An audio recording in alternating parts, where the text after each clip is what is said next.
Welcome to HSBC Global Viewpoint, the podcast series that brings together business leaders and industry experts to explore the latest global insights, trends, and opportunities. Make sure you're subscribed to stay up to date with new episodes. Thanks for listening, and now on to today's show.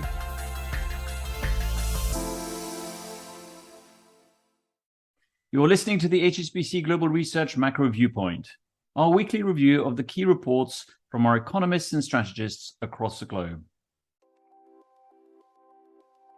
Coming up this week, we assess the path for monetary policy on both sides of the Atlantic, following hefty rate rises by the Fed and the Bank of England. And we look at why China's economic recovery might be more gradual than expected. This podcast was recorded on Thursday, the 22nd of September, 2022. Our full disclosures and disclaimers can be found in the link attached to this podcast. Hello, I'm Aline Van Dyne. And I'm Piers Butler, coming to you from the US, where this week the Federal Reserve raised policy rates by 75 basis points and reiterated their hawkish outlook for future increases. Let's get the thoughts of Ryan Wang, US economist. Ryan, welcome to the podcast. Thanks, Piers. Pleasure to be here. The FOMC met yesterday and, as anticipated, raised rates by 75 basis points. But the markets clearly didn't like the dots. Can you explain to us what that means? That's right. The FOMC raised the federal funds target range by 75 basis points for the third meeting in a row, but it was those projections that got the attention. The dots are the forecast from the policymakers about what they expect future policy rates to be. And particularly for the end of this year, that's very concrete guidance because there's only two more policy meetings. And essentially, the median projection of the policymakers is that the Fed funds rate will need to move up by another 125 basis points over the course of those two meetings in November and December. Do you get a sense that the market was more bullish than that in terms of anticipations? Well, this is a function of what's been happening with the economic numbers, particularly on the inflation side. There hasn't been any significant slowdown in the inflation pressures coming through. And this is what's prompting these successive waves of upgrades to policy rate projections and downgrades to the growth outlook and a more pessimistic outlook for inflation. You know, what's going to be key, I think, is what happens to the labor market, which has continued to show strong job creation so far this year. That is one of the factors that's contributing to high and elevated sticky inflation. So on the back of this, Ryan, you've updated your own forecast. Can you run us through what they are now? So we're expecting continued rate hikes over the next three policy meetings of a larger magnitude than we previously forecasted. So we're looking for a 75 basis point rate hike in November, 50 basis points in December, and a final 25 basis point rate hike in February of 2023. That would take the federal funds target range up to 4.5 to 4.75%. So that forecast is 50 basis points higher than our previously projected peak for Fed funds. And how much confidence do you have in that estimate? In a sense, do you sense we're in an environment where, again, there's a lot of uncertainty regarding these economic forecasts, or do we feel that we've now got to a sense of where rates are going to peak? Well, what I would point to is not just the inflation numbers, which will be crucial, but also this configuration of labor market data. And so in particular, the Fed thinks that labor market conditions may need to soften for inflation to fall. There's three indicators in particular that I would watch. I'd be looking at the level of job openings, which still remains very, very high, looking at unemployment, which we do think will be increasing over the course of the next year, and also wage pressures. Wage growth is running at a level that the Fed thinks is too high to be consistent with 2% inflation. Ryan, thank you very much for joining us today. Thanks a lot, Piers. So that's a view from the US. And in the UK, the Bank of England also delivered a large rate rise this week. This comes ahead of Friday's mini budget from new Chancellor Kwasi Kwarteng, aimed at tackling the cost of living crisis. Liz Martins is our senior UK economist. Liz, welcome to the podcast. Thanks very much. So tell us what the Bank of England did. So the Bank of England raised rates by 50 basis points to 2.25%.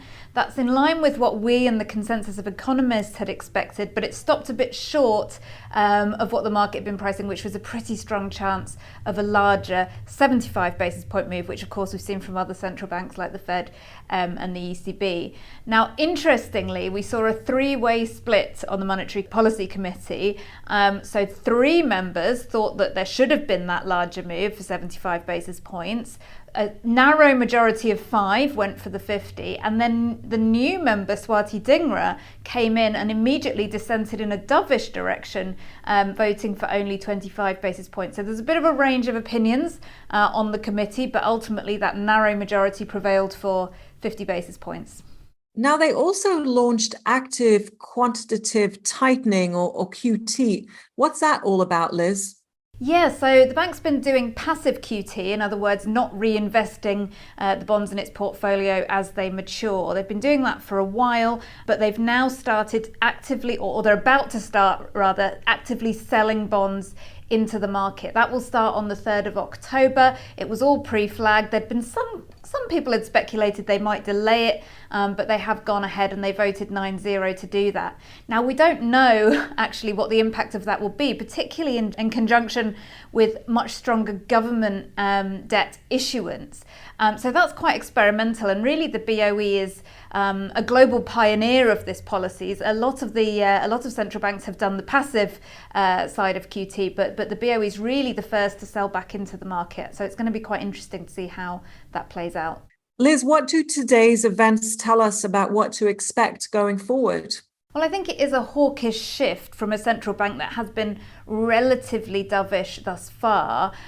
First of all, there was, of course, the vote, people now voting for that 75 basis point move, but also the rhetoric. And there were 2 points the Bank of England highlighted here. One, you've already mentioned the fiscal event that we've got coming in the UK at the time of recording and the time of the Bank of England vote. We didn't have details of that. But the Bank of England did allude to the fact that it will support demand and potentially be inflationary.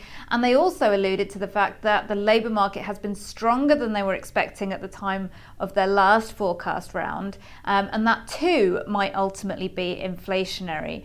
So it is a hawkish shift, and our own forecast is for only 2 more rate rises in this cycle and then a pause.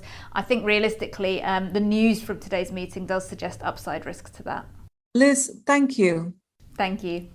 There's been plenty of central bank action in other parts of the world too, with rate rises in Sweden, Switzerland, Japan, the Philippines, and Indonesia.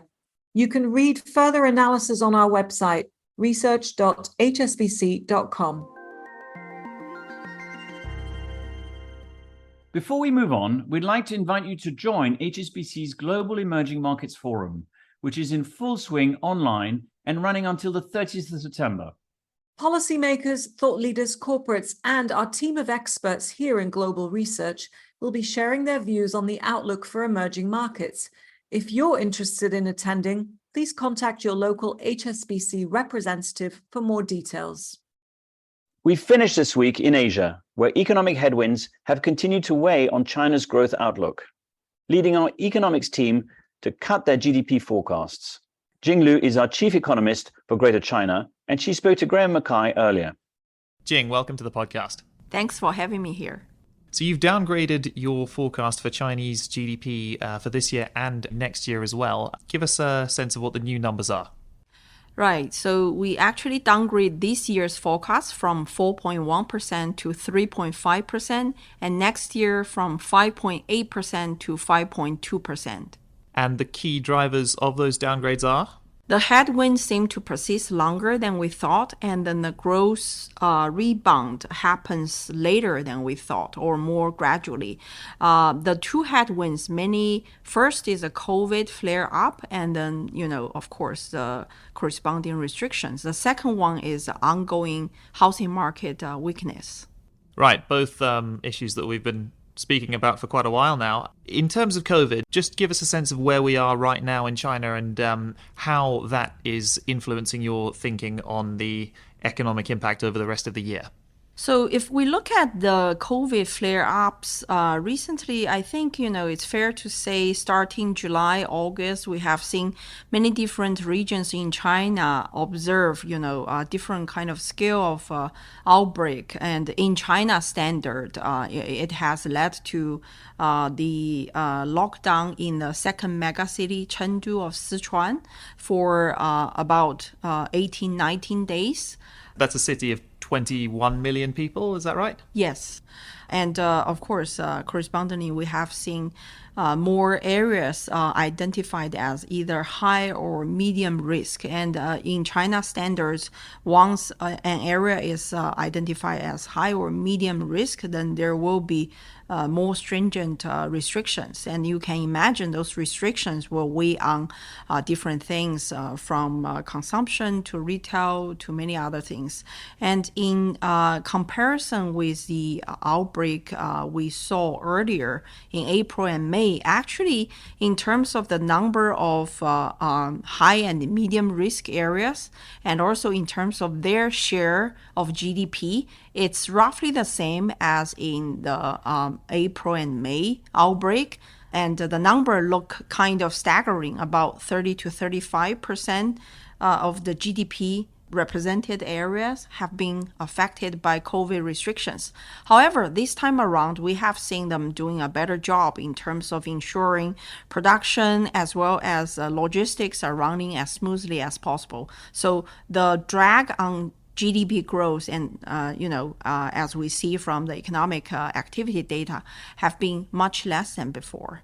But that being said, as you can imagine, it still weighs on the sentiment of the household, of the corporates, and at the same time, the consumption recovery has been quite sluggish.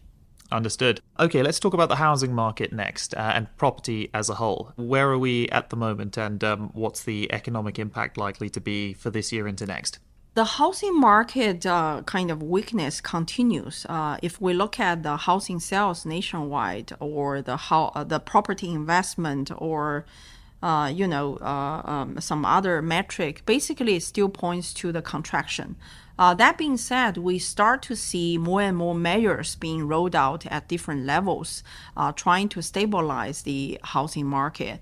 But so far, we haven't seen a holistic solution yet. And because of that, most of the measures managed to buffer the slowdown, but haven't been able to engineer a rebound yet. So I think putting together, as we said in an earlier report, basically our base case scenario this year would be a drag on the overall GDP growth. All right, so two pretty sizable headwinds there, but if we were to focus on the positives for a moment, 3.5% growth for this year, 2022, what do you see driving that? We have seen actually infrastructure investment picking up quite substantially this year, and given different support, policy support, funding support from central government as well as the local government, this will continue to drive the growth. And also for the manufacturing investment, that is a longer term theme of manufacturing upgrading, etc. It also continues to outperform the overall investment. And then the investment-led rebound will be our theme for this year and also into next year. And I think it's important to emphasize the monetary policy also continue to be very accommodating. Jinglu, thank you very much indeed for your insights. Thank you so much. So that's it for today. Thank you to our guests Ryan Wang, Liz Martins, and Jinglu. And thanks to all of you for listening. We'll be back again next week.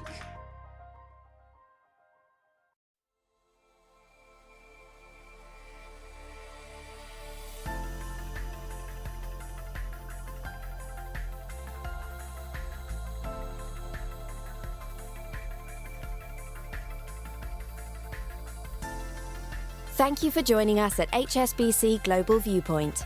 We hope you enjoyed the discussion. Make sure you're subscribed to stay up to date with new episodes.